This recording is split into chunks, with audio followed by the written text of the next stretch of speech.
Alright, what's up, guys? The term final girl was coined in 1987 by film scholar Carol J. Clover in an essay she wrote named Her Body, Himself, Gender in the Slasher Film. This trope of the female final survivor who is left alive to finally conquer the slasher villain at the end has been existing since the 70s. At that time, it wasn't even a trope. It only became a trope when most of the movies in the 80s just copied the successful template that Black Christmas, Halloween, Chainsaw Massacre laid out for low budget filmmaking. Friday the 13th, Silent Night, Violent Night, among many others, were the reason the slasher formula was made and redefined throughout this decade. Lately, I've been thinking about who the best final girl in horror is, and for the longest time, I picked Sidney Prescott, mostly because, well, I love the Scream franchise, and as the films progress, you can see the evolution of Sidney from a scared virgin high schooler to a strong, gun-wielding mom in the latest installment. Then I got to thinking, Sidney is my favorite final girl, but is she the best final girl? In the regards of the odds that she has to overcome? Like, can I, in my right mind, say that Ghostface is a more formidable foe than, let's say, a more stronger supernatural entity, which some of these final girls do have to come up against. Lots of other final girls have to go through insurmountable odds just to breathe another day, just as Sydney has to. So I have to take that into account. Let me explain how I'm going to go about this. I'm going to face the classic final girls against each other and then pick a winner. Then pick the modern final girls against themselves and then pick a winner there. These semi-finalists will then be against each other in the finals to see who is the best final girl.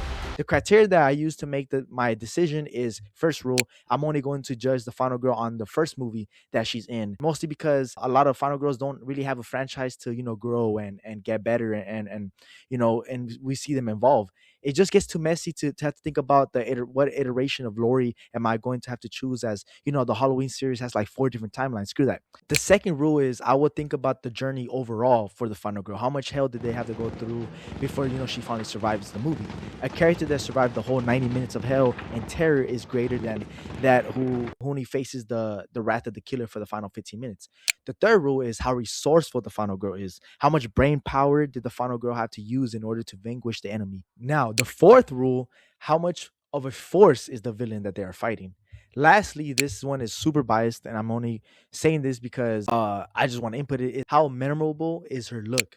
What are the chances I won't forget this final girl based on her appearances? For example, you'll never forget Ripley's utilitarian olive green outfit, right? It's super classic. That also matters, in my opinion. All these elements are what I'm going to judge to determine who the best final girl is.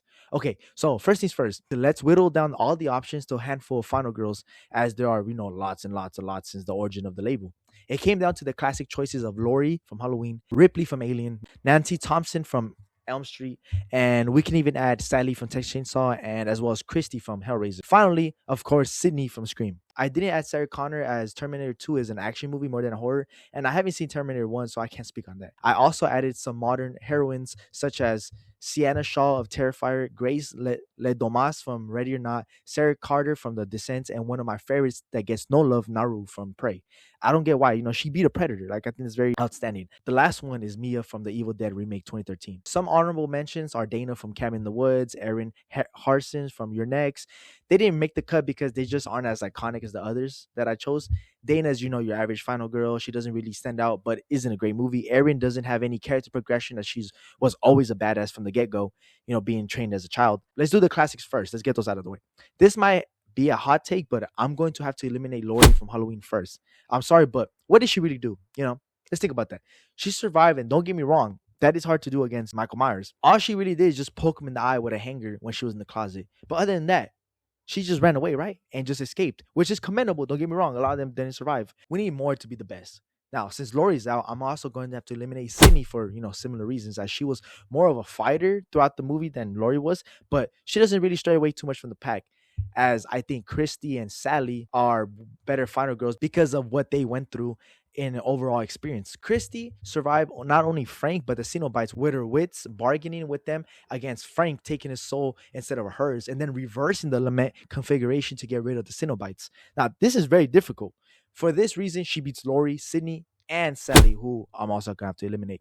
Leatherface is terrifying, as well as that dinner scene is super frightening. But I have to put Chris's situation as a worse to survive than Sally, or just more difficult. Sally did have a more hellish day than Christy, but I would say I would shit bricks if I entered another dimension and was faced with a Gimp costume wearing demon. Now, another hot take. I think I might have. And remember, this is only considering the first movie, but I'm going to have to eliminate Ellen Ripley from Alien. I don't think her experience stacks up with Nancy or Christy.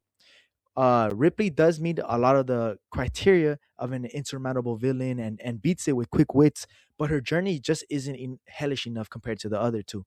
Other than the fact that she is in space alone and terrified, but that was her decision to be in that spaceship in the first place. So I doubt she is terrified being in there at all. And she really only encounters the alien one on one for so little of the movie's runtime.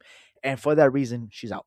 That leaves Nancy and Christy. And I think the winner is drums, Nancy.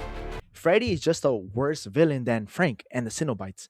Nancy is the epitome of resourcefulness, and Freddy is a more present villain to Nancy's story than Frank's is to Christie's. Now, moving on to the modern final girls, which are Mia from Evil Dead, Sienna from Terrifier 2, Grace from Ready or Not, Sarah from The Descent, Naru from Prey, and now that I'm thinking about this, well, this is actually pretty difficult. These are a great assortment of final girls, and I love how the final girl has evolved from the 80s. Women are just represented better, generally speaking, stronger and more complex than ever before. And this batch of girls says it all. Okay, let's begin with eliminating my first final girl, and that's Grace. Now, I love Samara Weaving, so it hurts me to do this, but that's the name of the game. She did have a hellish journey and does have quick wits. Just she doesn't have the iconic, compelling villains to stand out against the others. And that's really the only reason that she's out. I'm also going to eliminate Sienna because compared to the rest of the final girls, her story in the second Terrifier film isn't as complex as it is in the third and doesn't go too deep with her character other than Sienna, being the good fighting against the Terrifier who's the evil. I love her though, and I think that she's very iconic. Like the costume of her being the Valkyrie, so good. Similarly iconic is Naru with her green slash of blood along her eyes. Like I really like this look as well. She is truly badass and intelligent, but I will have to eliminate Sarah as though her character journey is an amazing, well written ride as the movie is a metaphor for her dealing with grief, both ascending physically and emotionally from her demons. I just think her character does not stand out as much as Mia and Naru, who have just as good of character arcs but stand out more as final girls in my humble opinion. They are just more visually cemented in my mind than Sarah is. Don't get me wrong, this image of her is so good. Remember, I love all these characters. Sarah's overall story does beat the rest of the girls, but her as a package doesn't in comparison is all that I'm saying. Let's move on to Mia, who has an insane character journey in her movie, going from an addict trying to recover to then a deadite to then the hero who has to fight the evil at the end with one hand. Does that beat Naru's overall package though? I think it does. Because the one thing about Naru's journey that I love, but is a con in this conversation, is that she chose to leave and prove herself. I think some people will count that as a positive, but I don't. The rest of these characters didn't do this, and the evil that came upon them was not by their own doing. I believe that needs to be accounted for. They did not seek terror, unlike Naru. I respect it, don't get me wrong. I just think there's something special about a final girl who is put in a situation they have no chance of surviving, but inevitably do.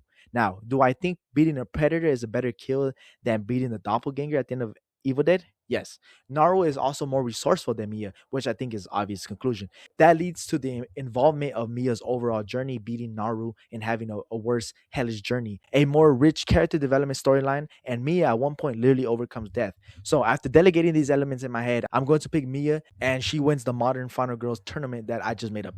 Her journey is just more powerful to me, and what she goes through is something to be respected of the evolution of the character. And I'm just so fond of that movie as well. That leaves us the final battle of Nancy Thompson and Mia Allen. Who is the best final girl of the past 30 years or so? Let's find out. Both of these characters meet all the criteria. A force of a villain, one movie that highlights who they are as a character, a hellish journey, and of course, they both have iconic fits, which I didn't mention Mia's, but she has actually two iconic looks. When she's a deadite, super terrifying, that tongue split, and the final look with her in the red dress when her brother revives her. She also does go through a brutal experience to live, but Nancy is given more moments to be smart and resourceful to survive. So after much deliberation with the council, that being in my own mind, I have come to the conclusion that the winner is Nancy Thompson. Congratulations, Nancy. I picked her because of two reasons. One being that her villain Freddy is a freaking menace and a supernatural entity with powers that are just unfair and seem impossible to beat. Also, he is a benchmark of horror. The second reason is that Nancy not only has one obstacle in Freddy, but has the hardest element in any horror movie to defeat. and that is sleepiness. I have a friend who told me the best advice in the world. He said something that I hold near and dear to my heart. He said that he'd rather be driving drunk than driving sleepy. And I think that sums up my thoughts entirely. My parents always wondered why I come home drunk and safe. Being sleepy is literally the worst feeling in the world because we all have to do it or else we literally can go insane. There's a time limit to her circumstance that's unavoidable. And also, Nancy's like 16 in the movie. She's a child and still figuring out ways to outsmart Freddy. She was laying out traps and tricks like an evil Home Alone or a Saw. I just can't overlook her odds to success ratio. So, those are my reasons as to why I think Nancy is the best final girl. If you guys agree or disagree, please let me know in the comments and let me know who you guys would pick. Peace out.